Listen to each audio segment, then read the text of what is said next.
This video will be showing some examples and feedback. There will be an example of each type of topology: series-series, series-shunt, shunt-series, shunt-shunt, and we will analyze the entire loop, and hopefully at the end of these videos you'll have a better understanding of how to analyze your feedback. So the first step is that you must analyze the topology of the op amp here. So here you can see that you've got an input voltage source. So that automatically makes your input side series. Right?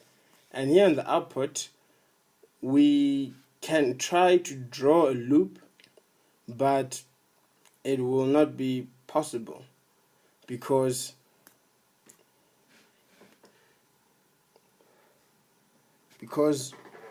the the output is, even though there is no load resistor here, it is explicitly stated that there is a load resistor, even though it's not always there. You can assume that there is some sort of load resistor here. So this V out is in reference to the ground, right? So if we try to draw a loop that includes your output voltage, your feed forward and your feedback, that would be not possible, because the loop would go from the op amp all the way like this, and that excludes our load resistance there. So a loop is not possible. So therefore the other option is to try to get a node that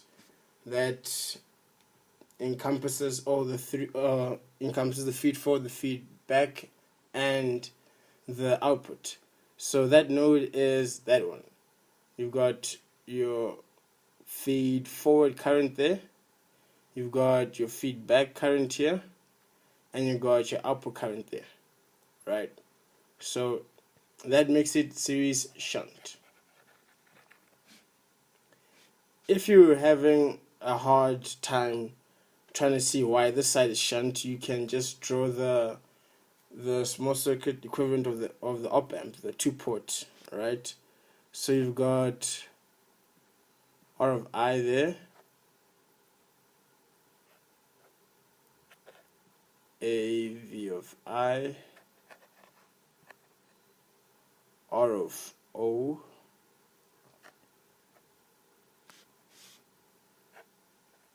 this is your V of input, this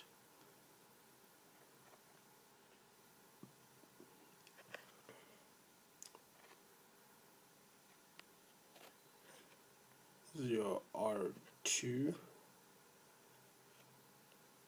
R1,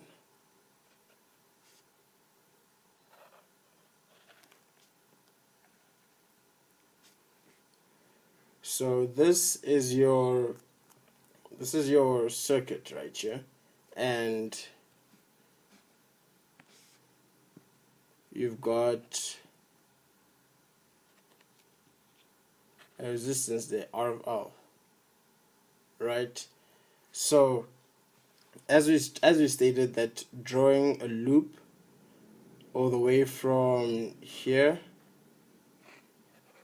till there does not encompass the output resistance, the output load right there. So that's why we had to go with using this point to relate our input, our feed forward, our feedback, and our load.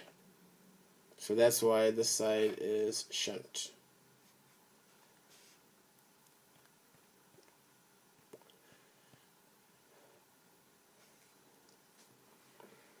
So after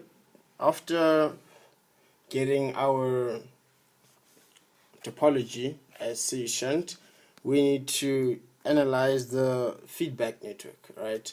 The feedback network is drawn here, right? So your second port would be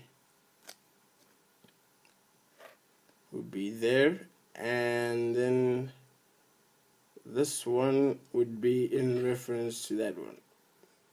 That jumps over there.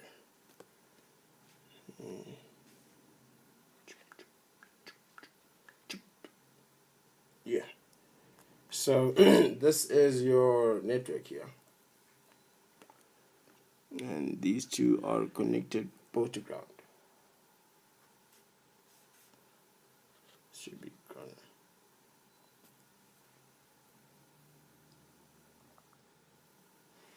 So this is your beta network here. Between there and there, and between there and there.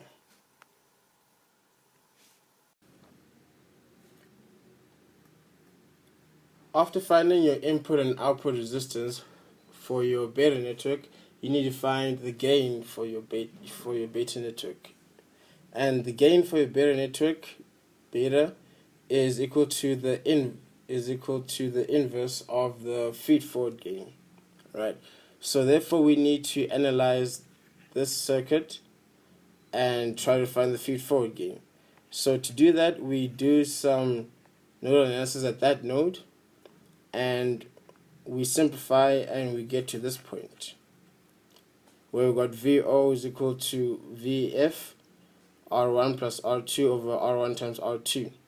And we remember that because we're dealing with an op-amp, we know that V of I is equal to V of F, and also that no current flows here.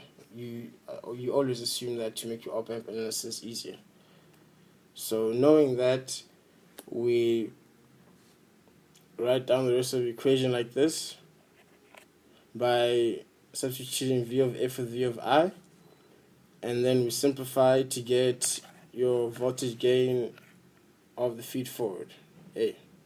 And we know that beta is equal to 1 over A, so that's how we get our beta of 1 plus R2 over R1.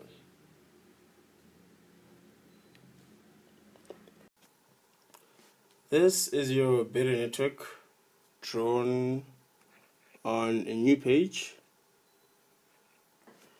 So when you analyze your beta network, you need to find three values. You need to find a value for beta, you need to find your output resistance of your beta network, and your input resistance of your beta network. So when your input resistance is the resistance seen from here, that's your R input of beta, and your output resistance is seen from here, R output of beta. So now the question arises, what happens between these nodes, right? Because these nodes were connected to the amplifier, right? So to the way you deal with these nodes is rather simple. We must remember that we had a series shunt connection here, right?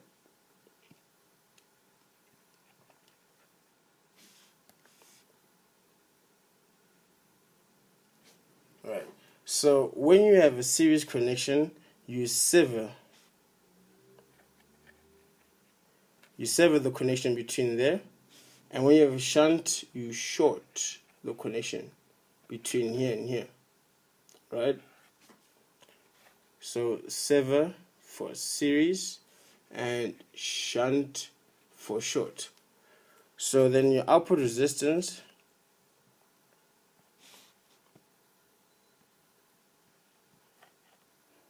would be what is seen between these nodes, R2, and that's shorted. So your output resistance is just R1 in parallel with R2. Now your input resistance is what would be seen from this side, R1, R2,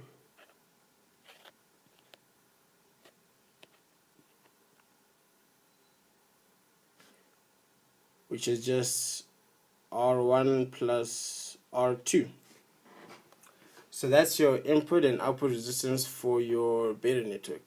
So when you are dealing with a shunt on one side, you short the connection so that you can calculate your input resistance, and when you're dealing with a series, you sever the connection when you're trying to find your input resistance.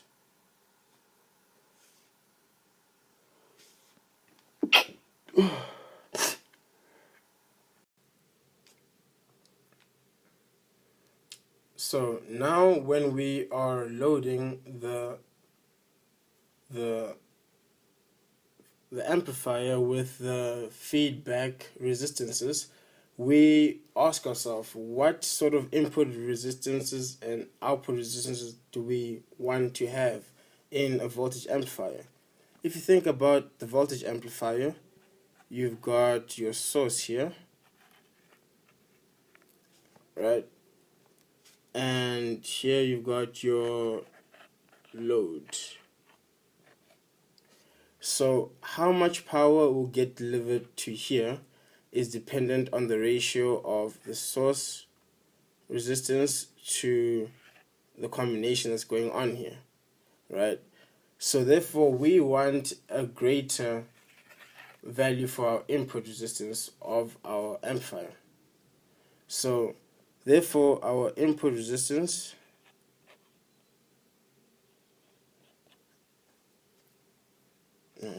beta.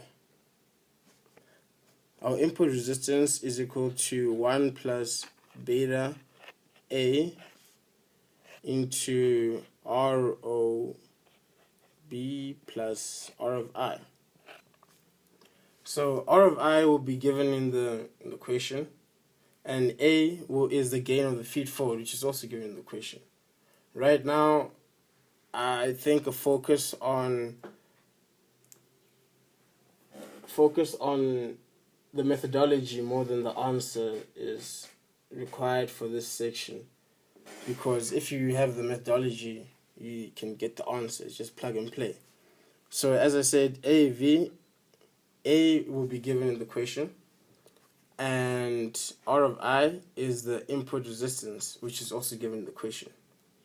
So then this is the input resistance that you would want from this op amp. So for here, your output resistance, you would want, for your output resistance, it's RL over RL plus what this output resistance I see in here. So this output resistance, we want it to be small so that a higher portion of the voltage is across the resistor. So therefore your R out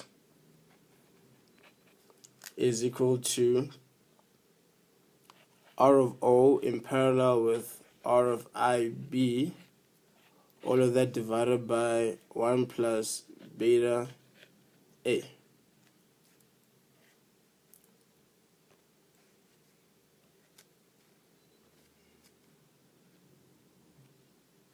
Yeah. So that is our output resistance. And that is the whole question solved. There's nothing else to it. Yeah, that's that.